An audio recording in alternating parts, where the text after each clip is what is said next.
So it's just a time for some Dhamma exchange, conversation. You'd like to teach me something? I'll make a nice change. I enjoy. Is anyone, anything they would like to talk about this afternoon? Share some meditation techniques for the lay people, like when you're not in regular practice, you're coming back to practice, where to start, and or let me ask it another way: what is your preferred meditation technique?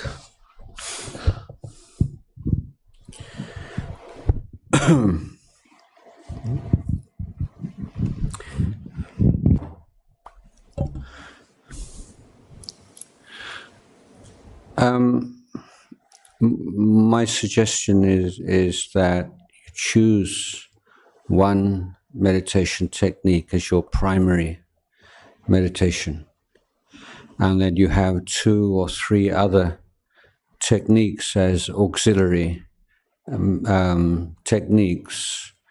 The auxiliary techniques are applied when you get a bit stale with your main meditation technique. So if you are on retreat or practicing for many hours a day, sometimes you need just to freshen things up a little bit. But also these auxiliary techniques can be applied as antidotes to particular problems.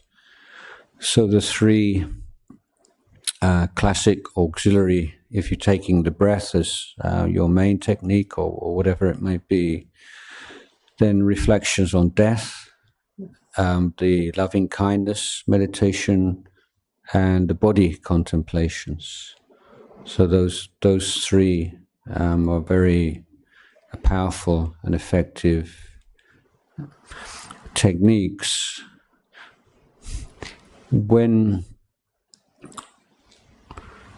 But I think that before we talk about technique, or it's really as important perhaps to consider the attitude with which we apply these techniques.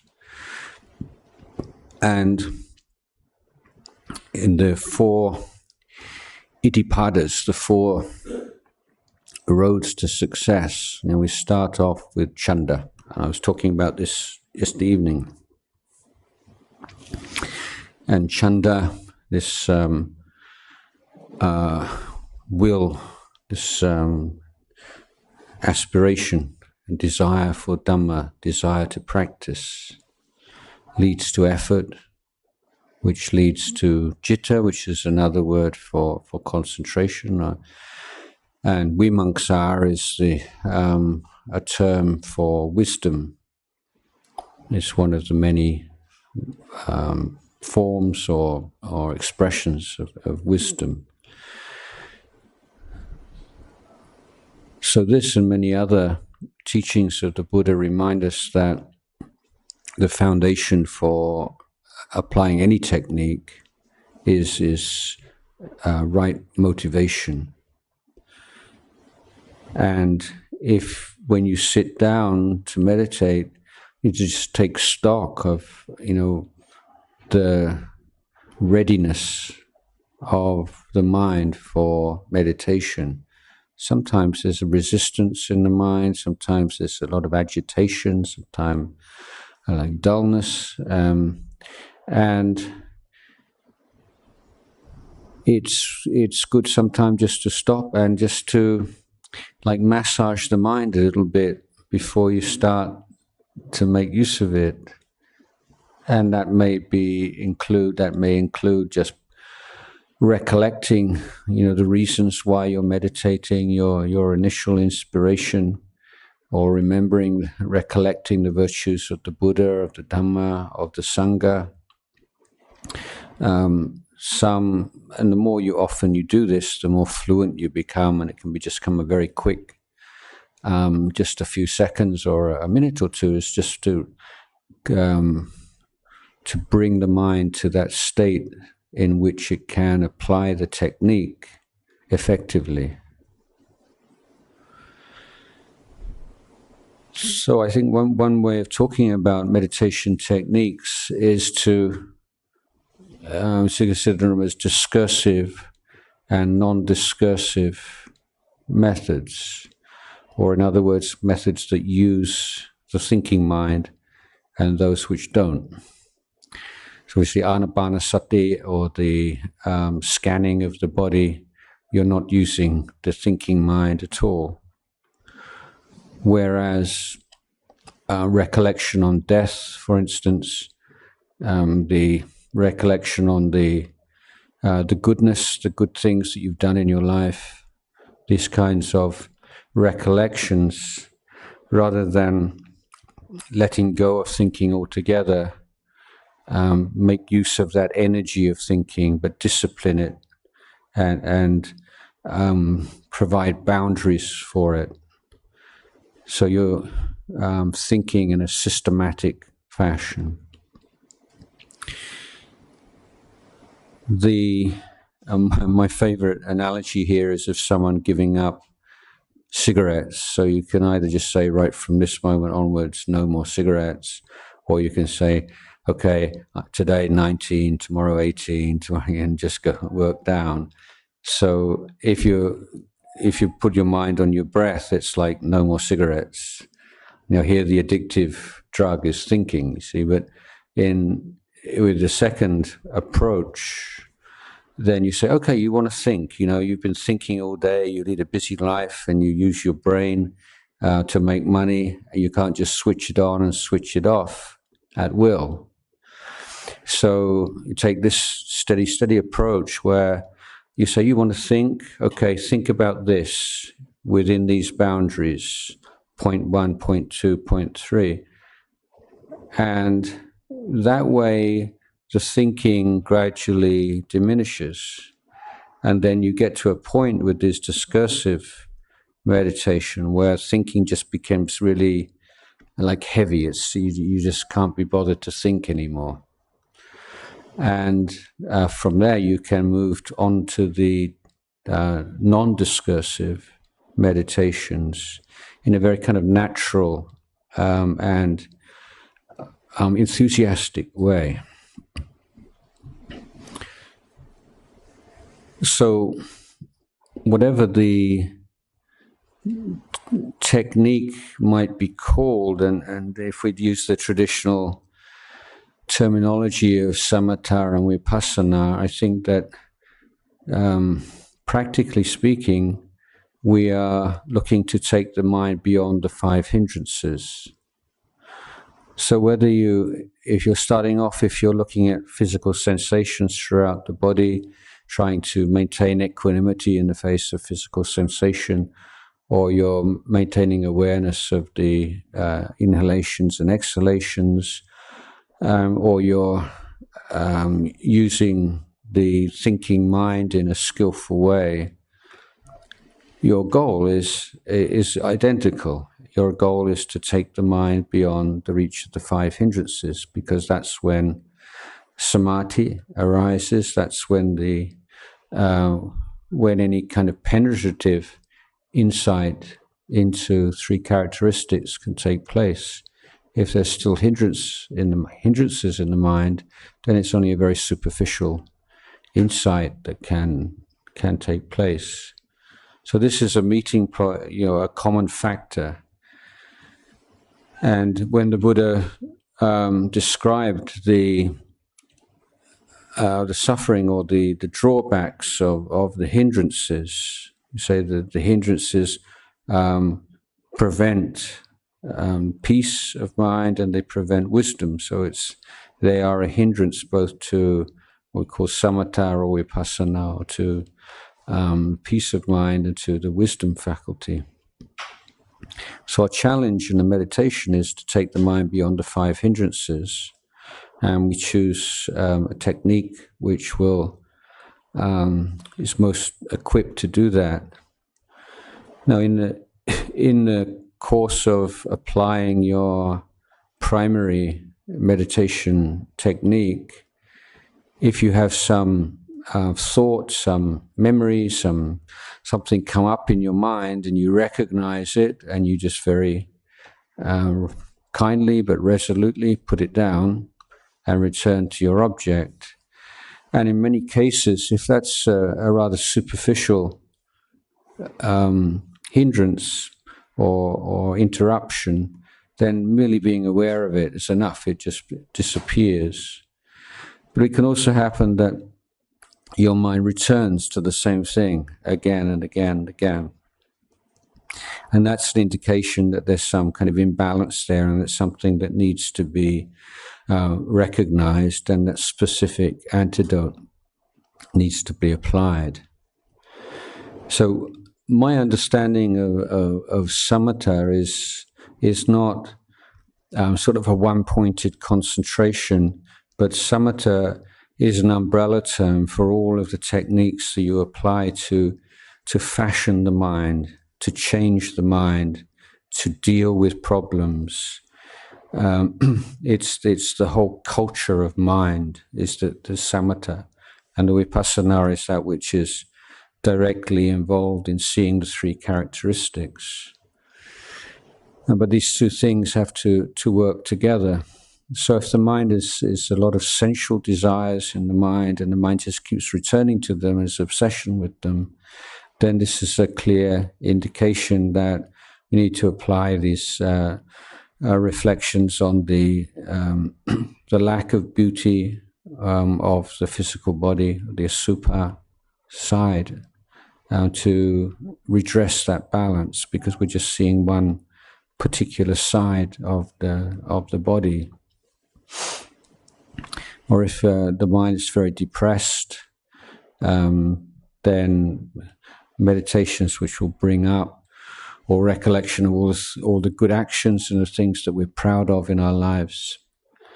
And when you think in this way, then you can feel this emotion, this kind of joy arising in your mind, and then you can take that joy, the experience of joy, as your meditation object. And that's in many ways can be a real shortcut to going beyond the hindrances. If you're feeling very lazy, and then reflection on death and the uncertainty of life, and as a means of bringing up some sense of urgency.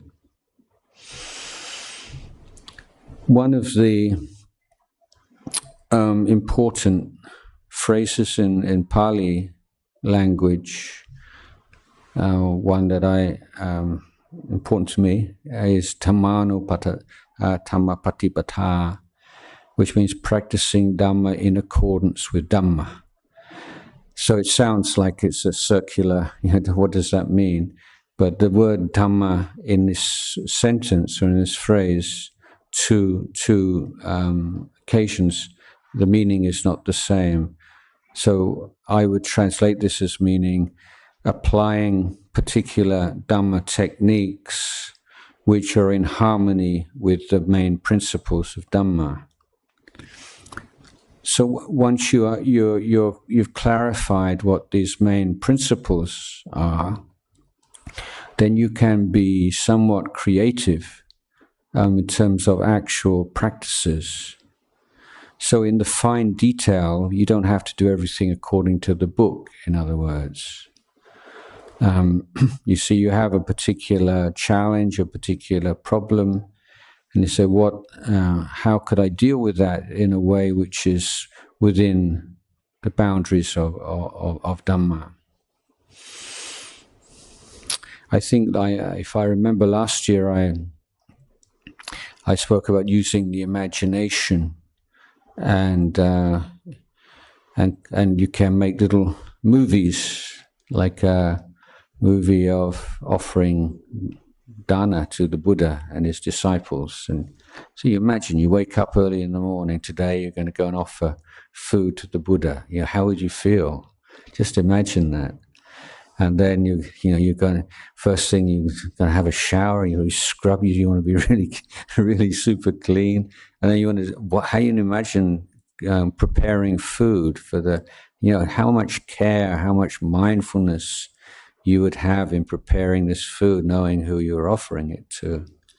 And then you imagine you make this journey, and then you have to climb up a hill, and there's the mouth of the cave, and you go in, and it's just all dark, and it's got really kind of, and then you see the candle lights flickering, and you get a bit closer, and you see this line of monks sitting in front of you, and there's the Buddha, and there's Sariputta, and there's Moggallana, and then you can't walk anymore. You crawl, and then you bow, and then just imagine you can make like every single seeing the Buddha for the first time, seeing the Arahants coming down and bowing once, twice, 3 times, crawling along, putting the food in the bowl. And so you can choreograph the whole thing in great detail and do it in a very systematic way. And this is, you won't find this method in any of the suttas or in the Visuddhimagga, but I would say it's something which is in harmony with and within the boundaries of Dhamma. It's a practice which is intended to bring up emotions which are conducive to growth in the teaching, growth in practice. So I would encourage you to experiment a little bit. There's not, it's not, nobody's going to sort of rap you over the knuckles if you do something that's not in the books. You can just try stuff out and make mistakes and learn from them.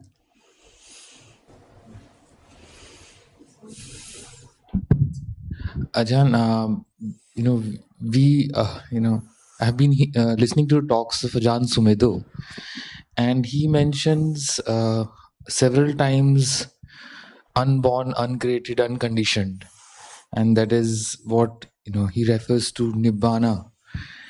And I've been contemplating about that, and also thinking about if there is unconditioned, it should be available to me right now, not after I practice, because then it will become conditional to practice. In that sense, some glimpse of Nibbana should be available to us right now, rather than a goal that we reach after we practice and complete our journey. So can you give some reflections on that?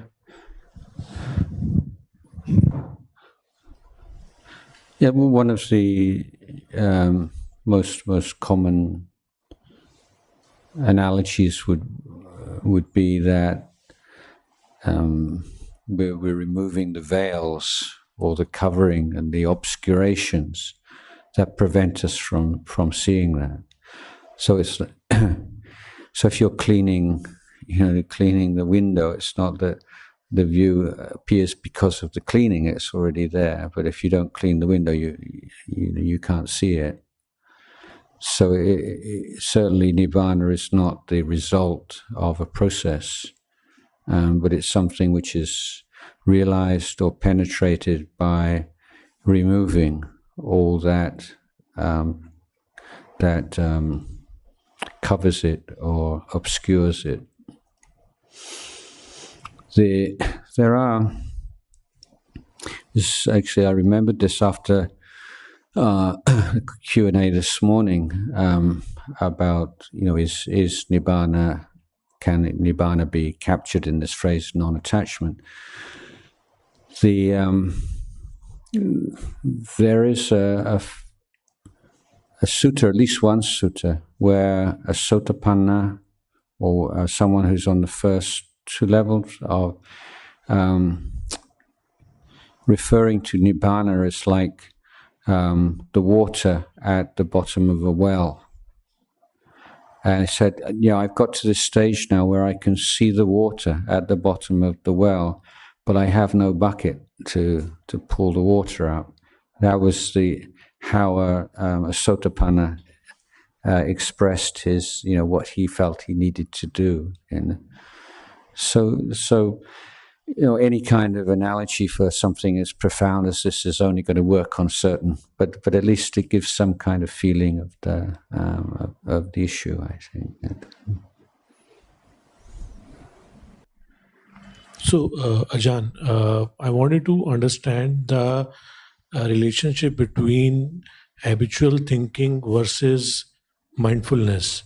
Between, sorry? Habitual thinking and mindfulness. And what happens is that when one becomes aware of a meditation object, and or to say that one is mindful, then for that particular moment, the thinking stops. And one can obviously do conscious thinking, being aware of the gaps or consciously thinking what's there. But there's no habitual thinking where the thoughts are coming or going. And then suddenly, when the meditation object drops, then there is this habitual thinking which goes on without one's control over it. So, is it right to say that during those moments of mindfulness with particular meditation object, there is no habitual thinking happening? And is that way to understand mindfulness?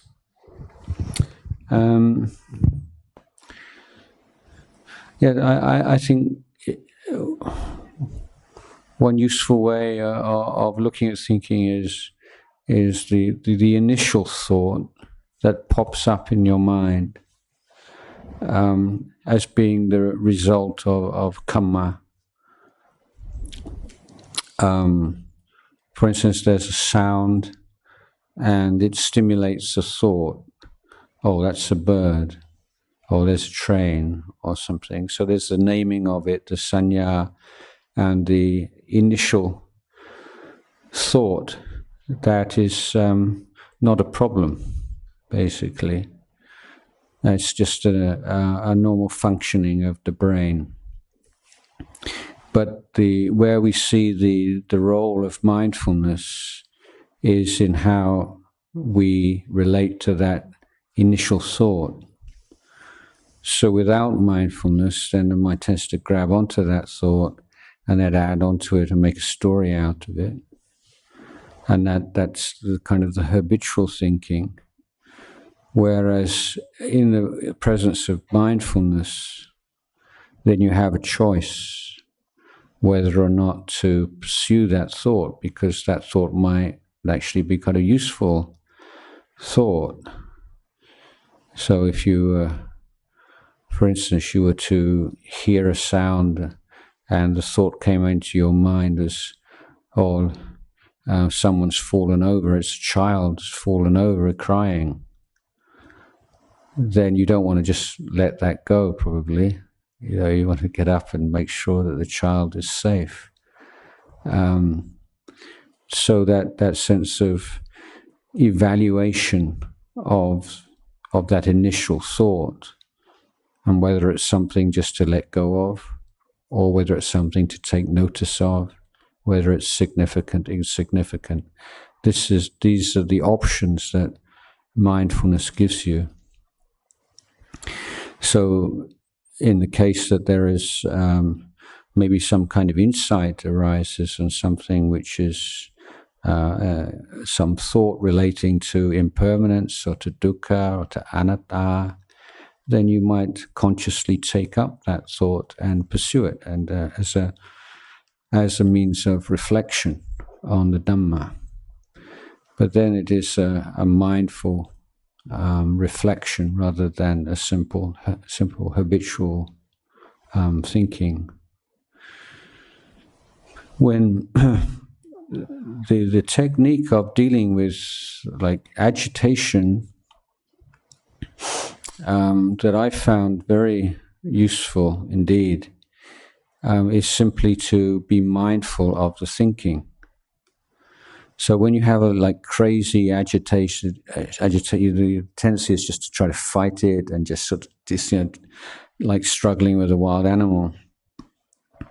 But my preferred method is could be an analogy of children playing in a dark room under the stairs, being naughty, and the parent opens the door, puts on the light, and says, "Carry on.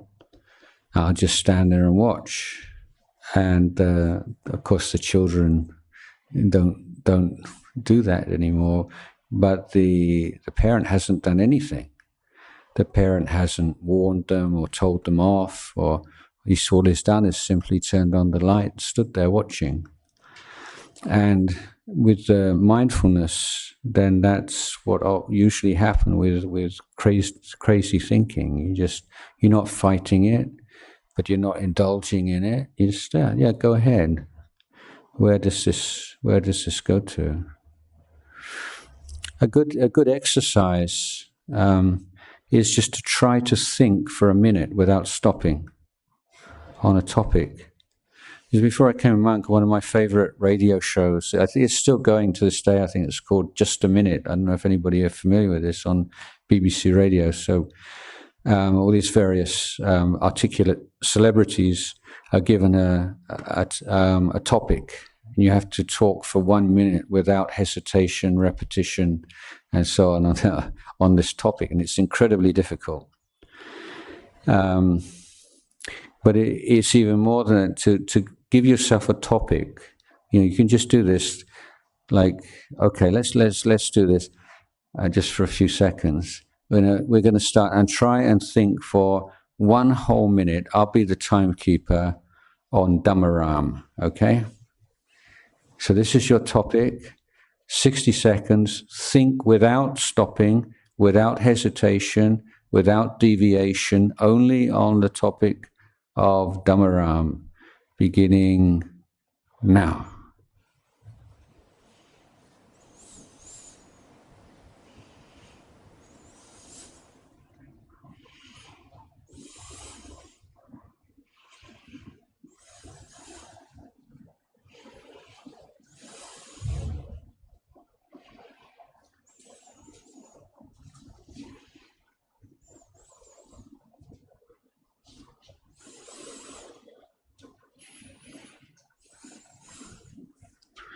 Okay, that's not a full minute, but let's just give you some sense of how impossible it is. And I don't know if, I'm assuming your mind is somewhat similar to mine, is that when you really try to think of something, within a few seconds, it's just like garble. If you maintain this, you're not allowed to stop and sort of recalibrate, but you have to just keep going without hesitation.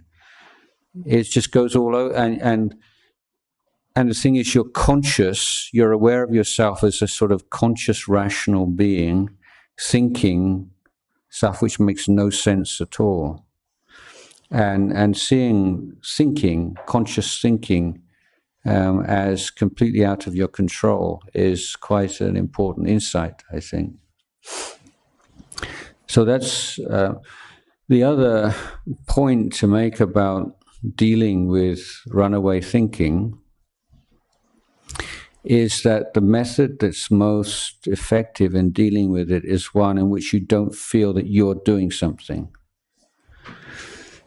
So the Tibetan method is a very good one, I think, and that is, as you catch yourself thinking, then you imagine the words that are in your mind at that moment as being written on the surface of the water, of a pond or a lake.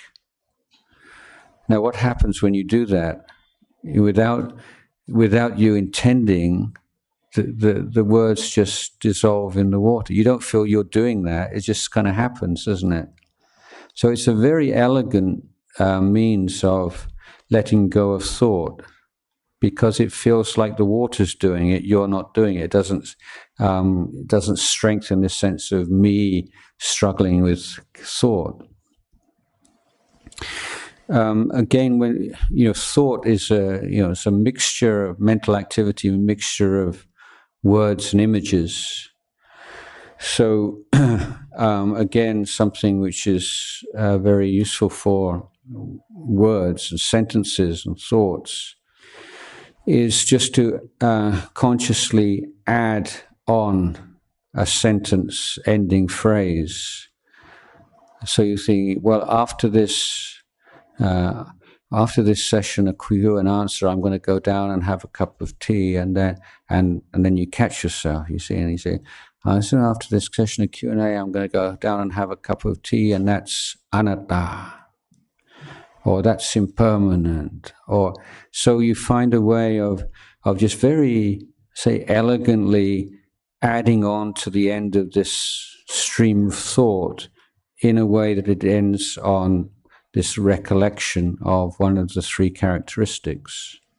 So then the thought actually strengthens the perception of the three characteristics rather than taking you away from it. So these are skillful means that you can try in your meditation. This is one of a clarifying question. Many times during meditation, if I let the thoughts come and stay, I find that these thoughts are about something that I've been concerned about, like something unresolved. So letting the mind dwell on it, it kind of automatically flushes them out of the body of concerns and like allows for freedom to pursue. So sometimes I felt that it's just okay to let it be, like don't try and push it away or do anything with it, just, and it will kind of find a resolution, maybe sometimes an action to be taken after meditation is over, but it's like a reflection which is not so much like a compulsive thing, but as a, I mean, I would like to categorize it as wholesome, but just want to kind of have the clarification from you. If yes, there are many, as they say, different approaches possible here.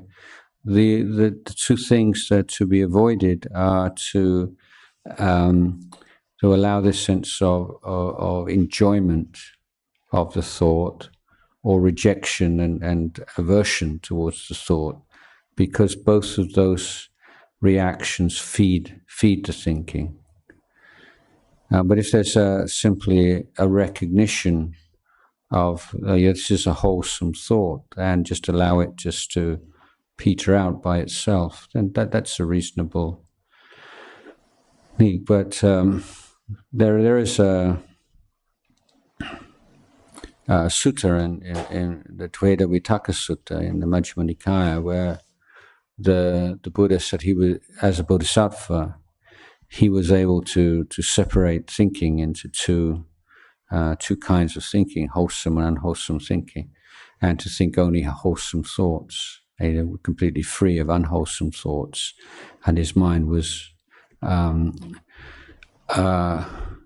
full of only wholesome thoughts day and night. But after a while, he said it was tiring, and so I put down the wholesome thoughts as well. So even goodness and wholesome thoughts can be tiring sometimes. But yes, I think it's a good point you made, though, that sometimes these thoughts, they're reflecting legitimate concerns in our life, and that's that relates also to something I was talking about this morning, where we're coming to the real world and we're getting what's really going on here. You know, what's the real cause of our dukkha, and what are we really worried about? And because often we can have this sense of discontent and then misinterpret its cause and think it's because we don't have enough money, or because some worldly ambition is unfulfilled, where in fact when we look more closely within, it's something else entirely. But we get to know what are the thoughts and the views and the desires and the fears which are motivating our activity and our speech and our conduct in daily life in a way that would be very hard to isolate otherwise. a little more when I ask, if I may ask. Can I ask a little more? Can I add to my question? Yeah, thanks.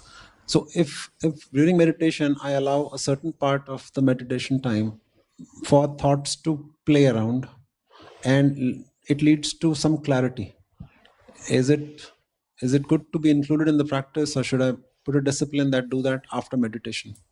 It's better after meditation, really. When you go into meditation again, you should have some clear plan, and you don't want to be changing your plan and while you're meditating. So if for some time you say, okay, today if some thoughts come up, I'm going to allow them, and as a particular strategy for a particular meditation. But otherwise, I would just put them down and attend to them after the meditation is completed. The question I have seems a little controversial. It is not. I have been reading a bit about what you've been writing and hearing quite a few of your talks.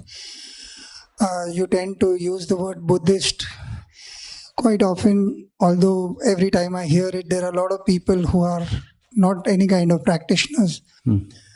But dukkha is universal. Doesn't wait for you to start practice and then come. So very often when one wants to share these deep understandings of daily issues that we face, it sometimes seems that the word Buddhist might actually stop them from learning the lesson or being more interested in meditation. So do you think,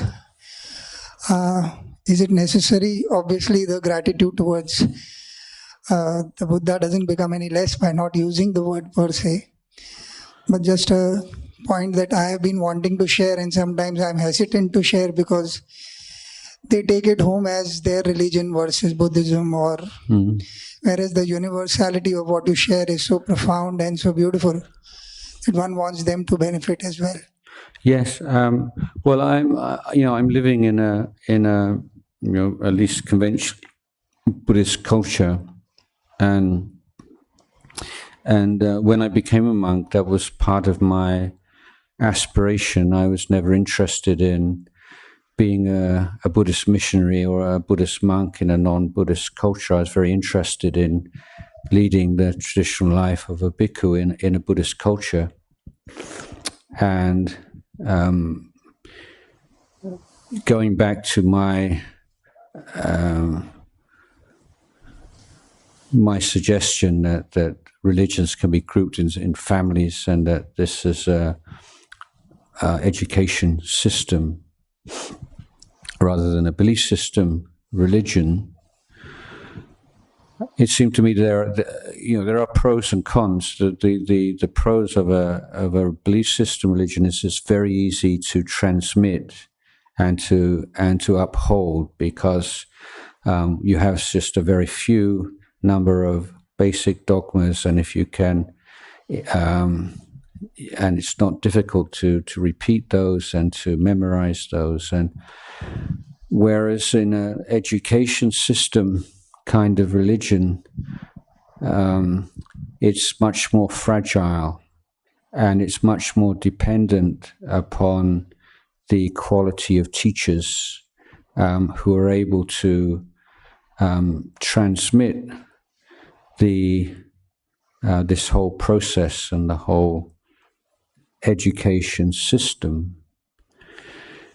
And in Thailand and in most countries, there's been a real decline in the quality of the transmission.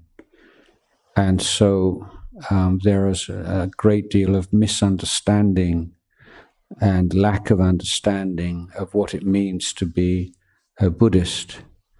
So I felt this is one of my goals, and one of my ideals is to my job as a Buddhist monk is to say, okay, you're Buddhist, this is what you think that means, and for me being a Buddhist means this and this and this. And so really bringing this up into consciousness, don't just take it for granted. So one of these things that I say a lot when speaking with villagers or people I don't know very well is I say it's like, let's say you had someone go to a hospital and volunteer and apply for a job as a doctor. And the admissions officer or the director says, well, where have you been practicing before? He said, well, I haven't graduated as a doctor. He said, oh, so you're still at medical college. Where are you studying? And he said, well, actually, I haven't started to study. And he said, well, how can you be a doctor in my hospital? And he said, oh, I'm a doctor by birth. My parents are doctors and my grandparents are doctors. It's in my blood. And I said, well, you know, what hospital would accept that kind of doctor? And I said, that's no difference to saying I'm born a Buddhist. My parents are Buddhists and my grandparents are Buddhists. Therefore, I'm a Buddhist. It doesn't work like that. You know, you don't inherit this. It's something you have to apply yourself to and to learn.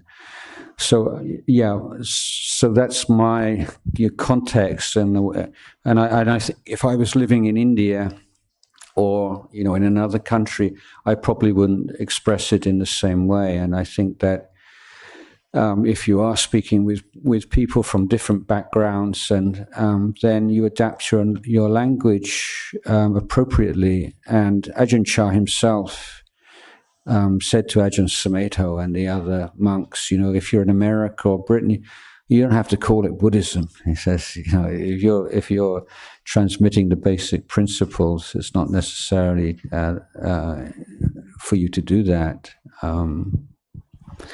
So returning to that phrase just now, like the Dhamma, which is in accordance with the Dhamma, you're choosing words and vocabulary and so on, which is honest, is true to the principles, but in the details and the idioms that you use, then you can adapt them accordingly. Thank you so much. Can I ask one more question? Would you want to talk a little about what kind of work are you doing with the education system? To what? In Thailand. The education. In the morning you spoke something about that you're doing some work with education systems in Thailand. What kind of work is that? Well, I think I arrived in Thailand with rather naive and unrealistic ideas about what I would meet in Thailand, and you know, having any book that you read will tell you know Thailand's like 90-something% Buddhist, and I thought, well, it must be like heaven on earth, you know, as a Buddhist myself. But then, if you know, what is the kind of like the bottom line for a Buddhist is a householder. And if you look at the books, and you would say probably 5 precepts, and then you come to Thailand, and how many people keep 5 precepts? It's probably not 5% of people keep. I don't know. I mean, it's not an impressive amount. But what troubled me more than that was it seemed to me that the modern economic, social, cultural development of the country had almost an untraceable elements of Buddhism in it. I just couldn't see the Buddhist influence, and realized that the people who are in positions of power, these are people who graduated from MIT, Harvard Business School, Oxford, Cambridge, and while in their private life they might consider themselves Buddhist, in terms of their intellectual life and the way that they looked at the world and they looked at society, it's very little of Buddhism in it at all. And I felt this was a great shame, particularly as the Buddhism in Thailand, there's a great deal of unity in it. Certainly there are different sects and different groups, but the basic understanding of Buddhist teaching is harmonious. So it seemed to me that that's a real advantage, that the country, a resource for the country. Um, so in the education system, I found that most of the wealthier people in the country, from middle class upwards, if you had enough money to send your child to private school, within the country, they would go to Christian schools, Catholic schools. And if you're the real elite, maybe they go to boarding schools in England or America. So the people who are like the governing class, if you like, growing up with very little Buddhist influence, unless their family happened to be particularly devout. So I thought it was such a shame. And I started to try to think, well, what can I do about it? And I had my first project, 2 or 3 years in the 1990s. I went to Boston in the summer holidays and took Thai students from Harvard and MIT and leading universities on like a walking meditation tour. So we would chant and meditate in the morning, and then walk through the countryside during the day, and then camp in the evening and have some campfire and some conversation. So I didn't think that university students would want to do like a 10-day retreat or something like that. But for them to have a chance to be able to talk with a Buddhist monk and just to converse and just speak in a very kind of natural way. Unfortunately, my other responsibilities were just too many at that time for me to maintain that program. Although some of the students who were involved in it are now parents at the school where I teach, or else and still have some contact with them. So eventually, one of my family, my students, the daughter had a kindergarten school, and she became rather frustrated about what the kind of education she was able to give the children. And the decision had been made to expand into primary school on the same site, and felt it was a time for some reassessment of exactly what she wanted to do, what she wanted to offer in the school. And there had been some talk and some 1 or 2 books about the possibility or the concept of a Buddhist education. And so that's how I became involved, because it's very much what I was interested in. And we sat down and we just talked through what the principles that we felt would be good examples. So they have to make a commitment to keeping the 5 precepts and to regular meditation retreats. So we have an annual meditation 7-day retreat, which I give for all the teachers in our schools. And so one of the first meetings we had, and when we were mapping all this out, I was the presiding, the chairman of the meeting, and the teachers divided into 2 groups: the more senior ones and the younger ones, over the question whether meditation retreat should be compulsory for the teachers. So all of the senior teachers said yes, of course, should be compulsory. And all the younger teachers said it should be voluntary. So I had the presiding vote. So my decision was we should take the middle path. It should only be compulsory for those who don't volunteer. So that was our principle. And it's worked ever since. Yeah.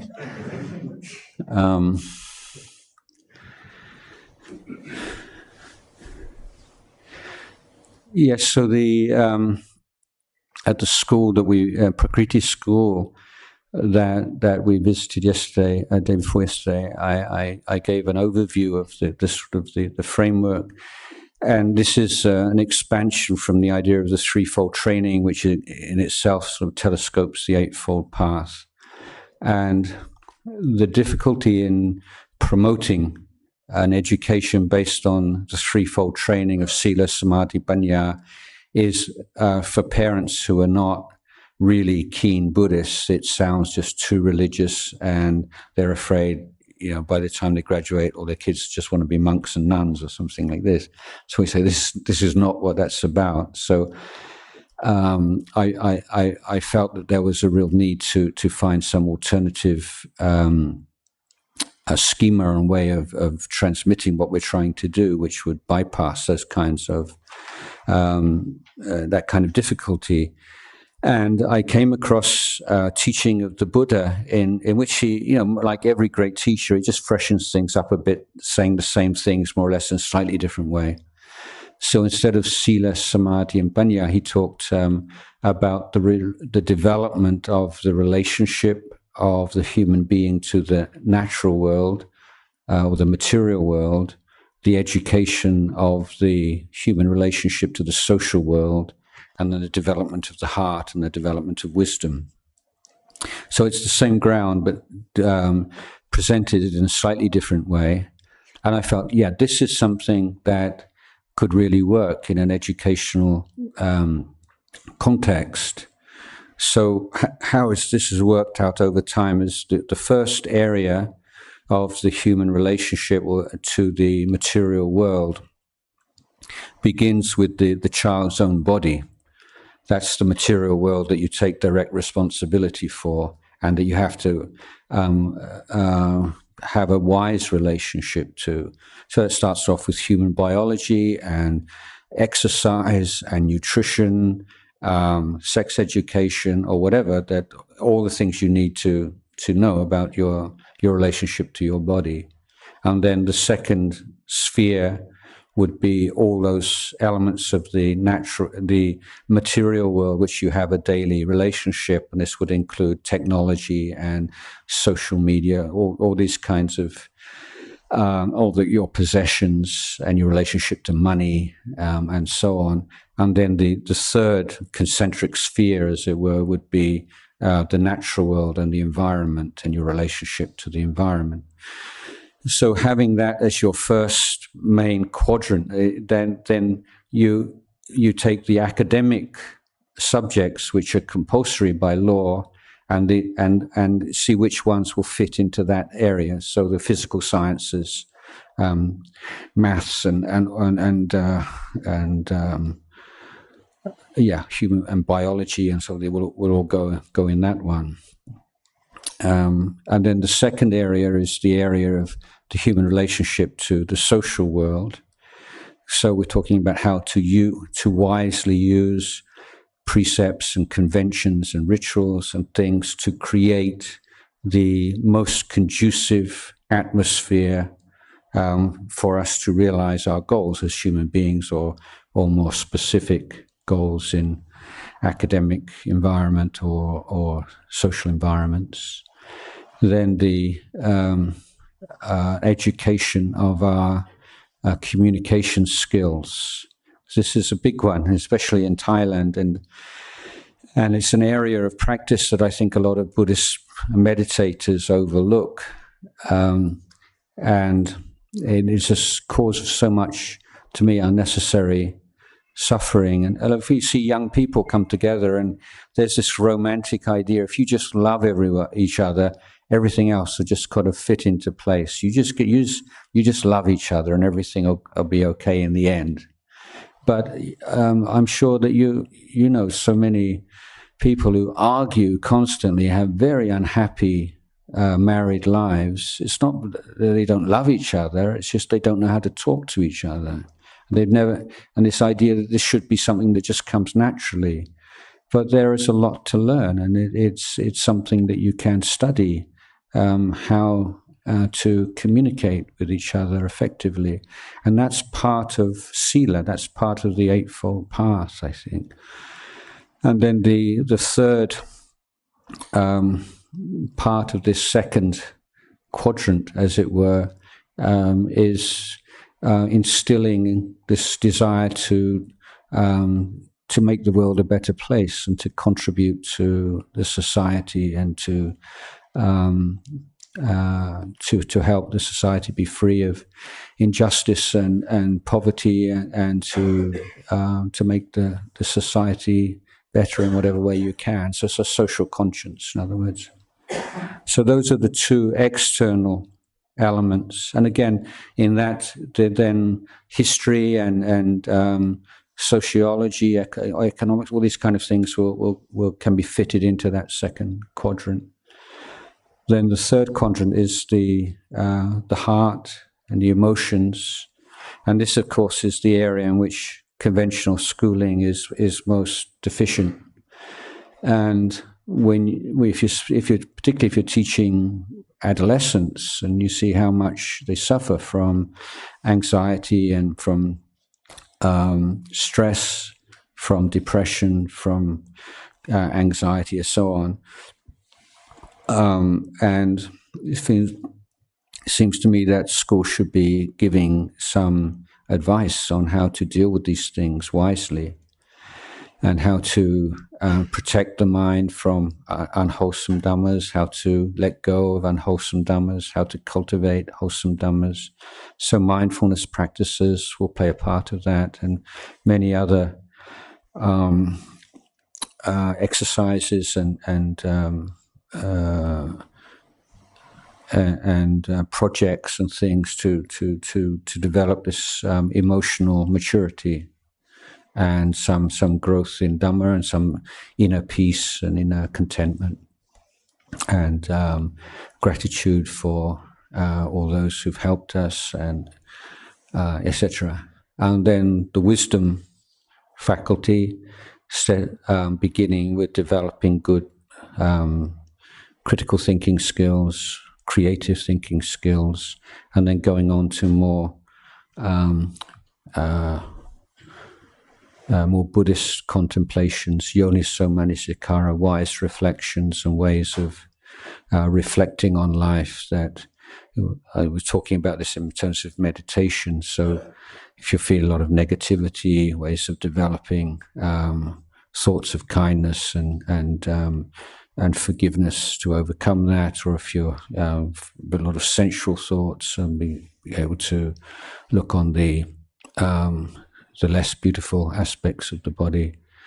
And then introduction to idea of vipassana and so on, but that's not like really part of the school remit, but that's there if people are interested in that. So that's the general kind of overall program or structure for the what the schools are offering at the moment. So it's early days yet. We're learning as we go along. Yes. So, Ajahn, continuing with the issue of education, I just wanted to ask, how do you think we can sensitize the students at school as well as college level to the need for precepts, and also how to help them get de-addicted from the use of electronic gadgets, which is becoming a very major problem. Particularly, I'm teaching in college, and it's becoming a very, very major problem. Students are enormously addicted to the sensory pleasures and also electronic gadgets, and most of the time they're not able to appreciate some very basic precepts that are expected even traditionally. For example, cheating in the exams or things of that kind. So how do you think we can sensitize them to these very fundamental things? No, cheating in exams is it's not. You're probably aware this is not a Indian problem. It's a worldwide problem. I recently read an article in England, in English newspaper, about the University of Manchester, I think, where in 1 month they found 450 cases of on cheating online, looking for accessing websites that will do the work for you and these things. So this is one of the way technology is. There's a constant kind of, the cheaters get ahead and then you sort of catch up with the cheaters and they come up with something else. And, it is the values of the society at large that when you have a society which champions like success at all costs, the end justifies the means, you'd be stupid not to, all these kinds of values, and it trickles down, and this is what you get in. And so I think when you see all these kinds of problems in student bodies and children, you say, well, we have to look at the adult, like India and Thailand and so on. We're going through this transitional period where not so long ago, in our memory, what mum and dad said was law, and that's it. And if you're a good son or a good daughter, you don't argue. But those days have gone now. And we're in that kind of awkward in-between where maybe parents still have this expectation that their kids should be like that. And yet, maybe they send them off to study in the West where, the value system is almost directly opposite and then expect the key ways rather than a bad thing.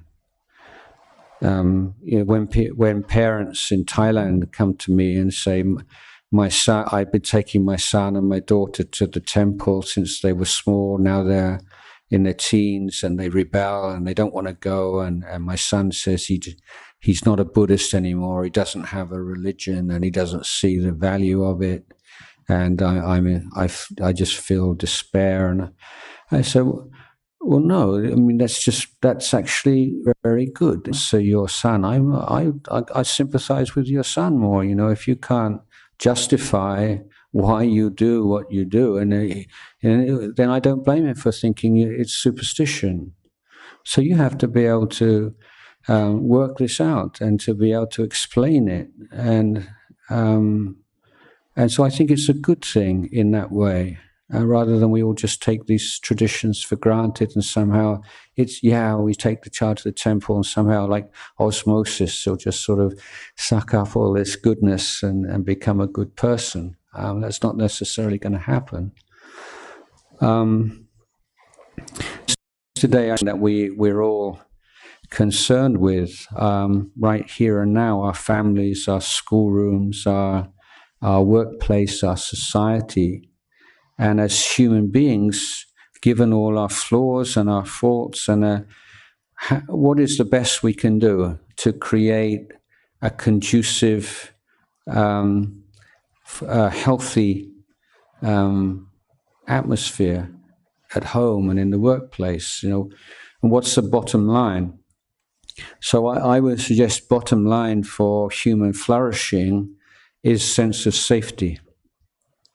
If you don't feel safe in your house, if you don't feel safe in your neighborhood, then it's very unlikely that you're able to cultivate any more profound spiritual values.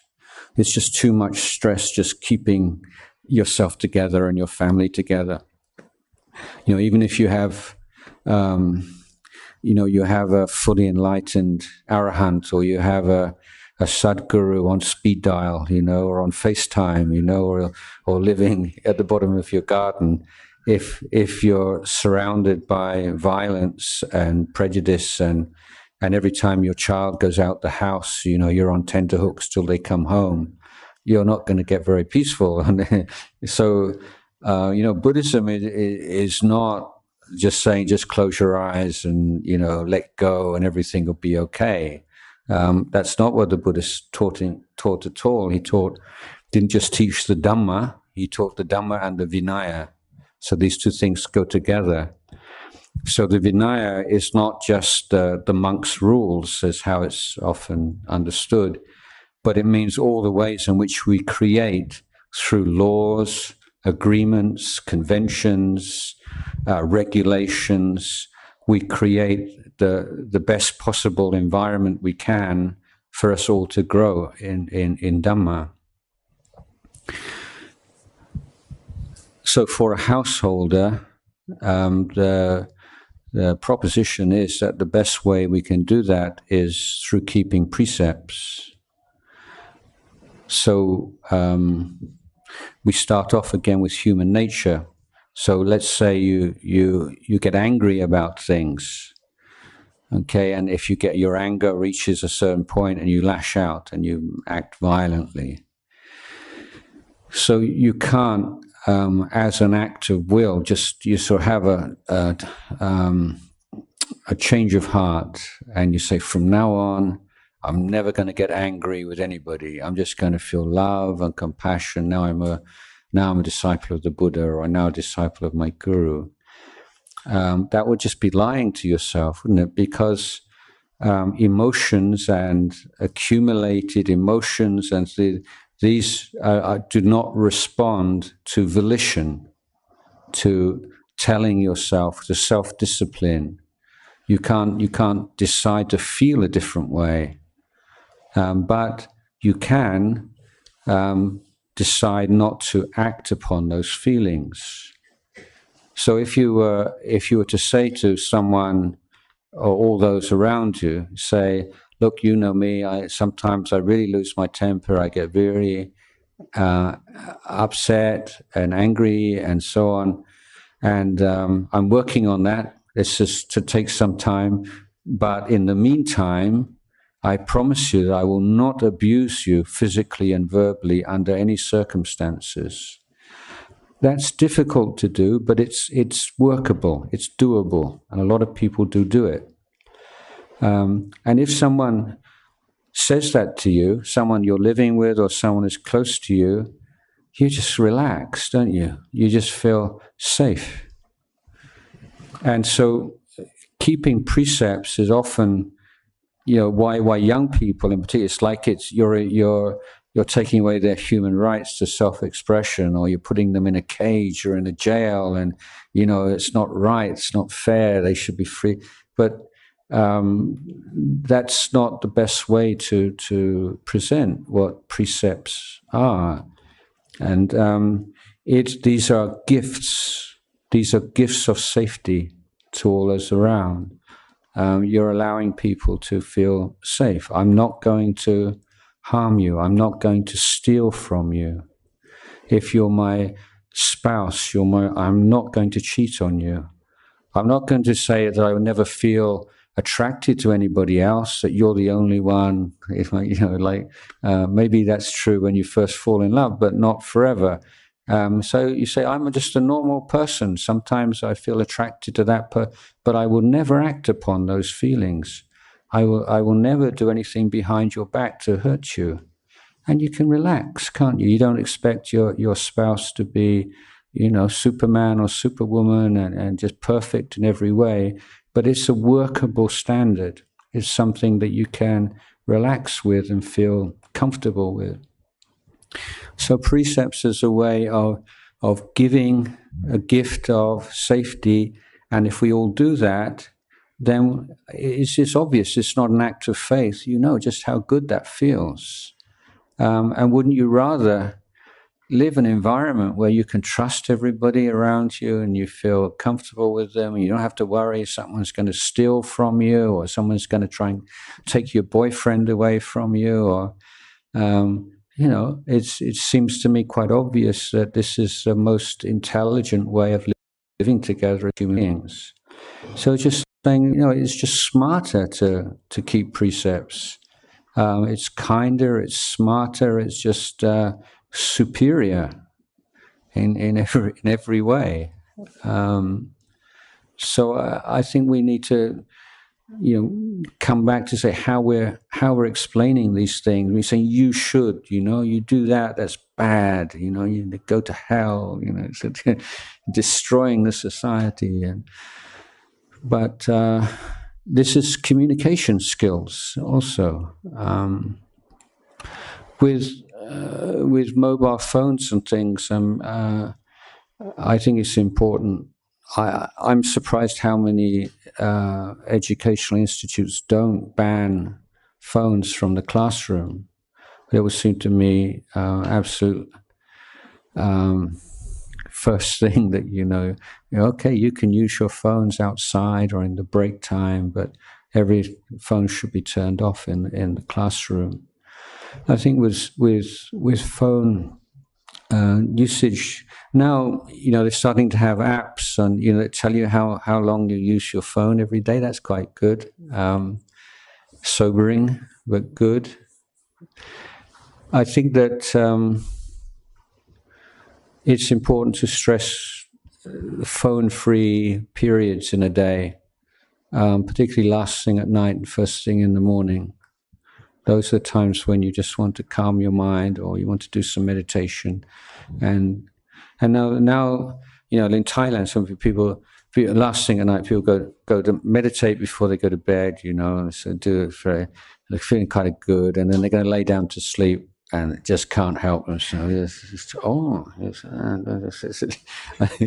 And then all that peace that they've accumulated is just gone out the window in 10 seconds.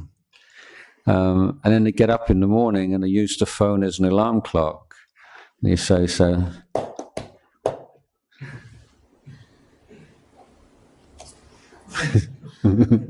so it's like last thing at night and first thing in the morning, you're plugged in before you go to bed at night, and first half an hour or an hour in the morning at the very least. And for children, bringing up children, to take them out into the countryside, go camping, go walking, go in Wi-Fi, signal-free areas, but make it enjoyable, not just like a punishment. And so you say, yeah, we had a great time today, didn't we? And we didn't look at our phones once. And that's a good thing to do. Ajahn, my question is, as we go more deeper into our meditation, and we also realize that we have so many prejudices and judgments about people or situations, and sometimes we can make a good judgment, and because sometimes those are helpful for us in taking some decisions. So can you elaborate on that? If they are right or wrong, we don't get overpowered by them and end up taking unfair decisions, and be more objective in our approach, and rather than being completely influenced by those prejudices and judgments.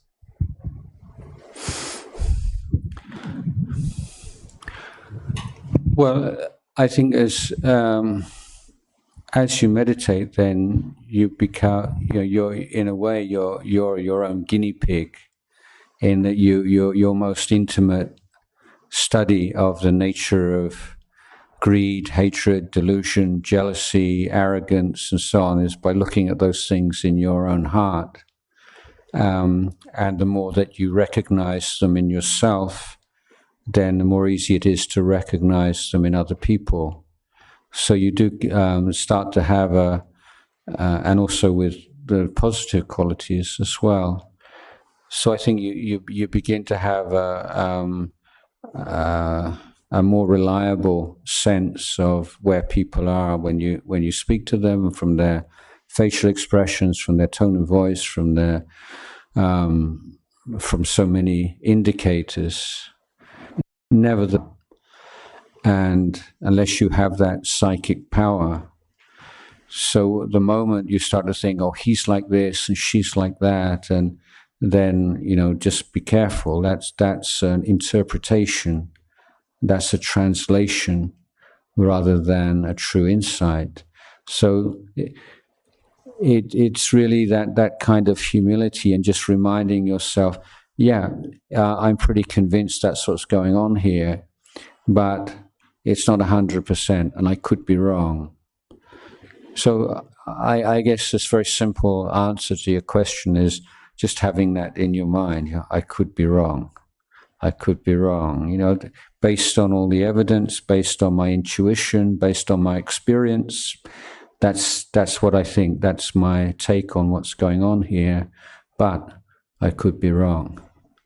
So always remembering that uncertain, unpredictable, impermanent nature of things as to prevent us becoming too convinced that of the validity of our own judgments and interpretations.